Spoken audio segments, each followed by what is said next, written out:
That grinding, we got NPT BBM Beast, one of the biggest fiends in the entire tri-state area. playing Going Rob. all Rob today. Because why not? I mean, Rob is arguably the best character in the game on Wi-Fi. That has been... Okay. A lot of people have said that before.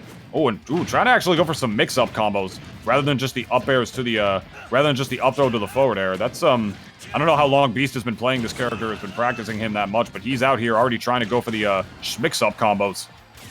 In the short term, I have to assume that if he's playing it in this, he's playing this character in this in this tournament, he's been playing this character a lot like this week. Because he grinds so much. He's in every tournament, he's in every bracket, and like even if it's only been a couple of days for Beast, that probably means about like 25 hours of Rob. That's like that's too much. While we're talking about Rob, we have to mention the opponent who is up a stock. This is Yez, the Ike who most recently, I believe, took the set over over MRW. Yes. Back again, and really putting the hurt onto Beast's Rob right now. He really is. Like, I mean, you see Beast going for the up smash immediately. I mean, that seemed like more of a percent for an up tilt potentially, but I mean, I don't know. It all depends on how your opponent is going to mash. So I think he predicted an early mash, which is why he probably tried to get up smash immediately out instead of up air. Yeah. So I definitely respect that option, but my man Yez definitely didn't. He mashed out, air dodged out immediately as quickly as he possibly could. That was the best thing he could have done. My man Beast was not prepared to cover it. And speaking of not prepared, I'm sure he was not prepared to die at just borderline 100% max, almost max rage Yez in Ike, doing wonders on one of the heaviest characters in this game. Yeah, and Yez has been using that so well, like using the platforms like Nair, up air, second up air, and it's so fast that like it's almost hard to react to it and be able to DI correctly. Dude, I don't know if that was survivable with DI, but like Beast did himself no favor. Yez put Beast in a position to do himself no favors there. You have to put the credit there to Yez.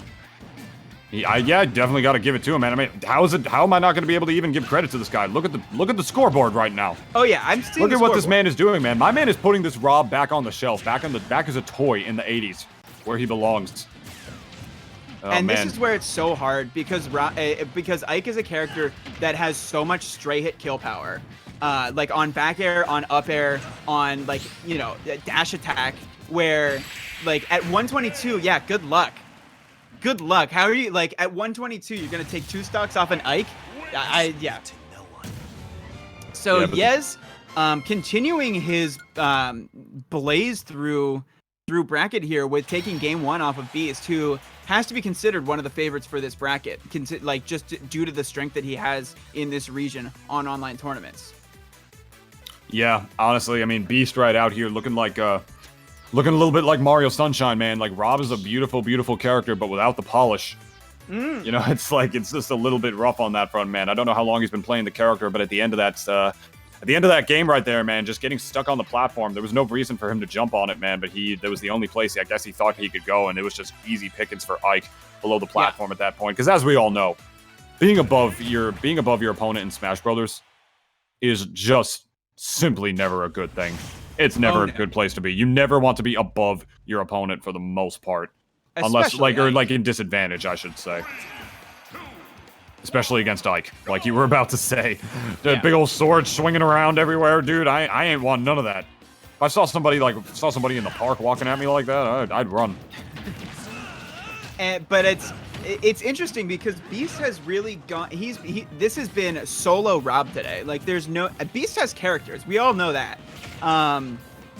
But clearly, I mean, the guy can play a lot of characters. He's got Pokemon Trainer, which is already 3 characters in one. He's got Mario, which is another one. He plays Zelda. He plays a lot of Zelda, actually. Falco. I forgot about the Falco. Yeah, that's another one. Yeah, but like he's fully committing to the Rob today, and I like seeing that. But I also like seeing wins. So we're gonna have to see if he's able to find these adaptations against Yez, who is really like.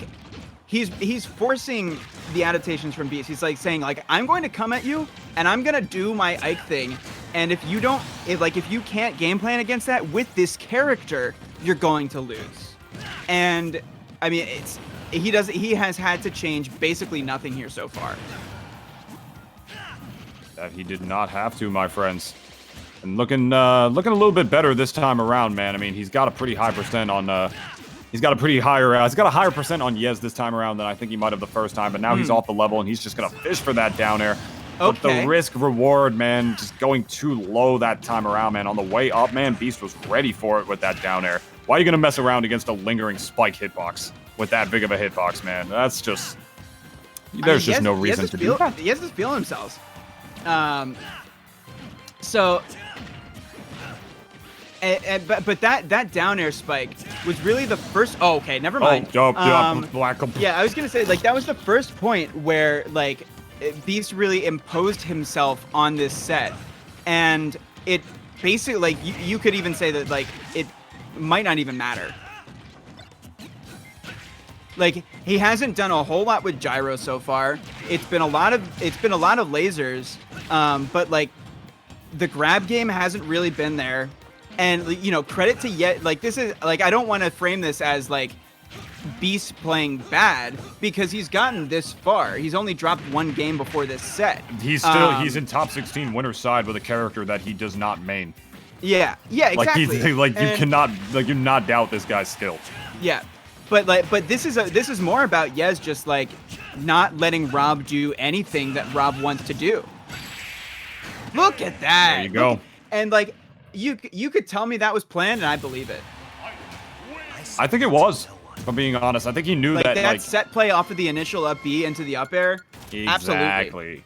Exactly. Like it's not a combo by any stretch, but he definitely knew it was going to put him in the perfect position for that in the perfect position for him to be able to get that up air. At the very least, put Rob in just such a bad, disadvantageous position, man. If you know how to parry those nairs on the way down, man, or if you got a giant disjoint to juggle him, hooey! Man, that is something you love to carry. It's like it's not as good fun as hitting the real toy, but it's definitely there. Which I do believe RJ, once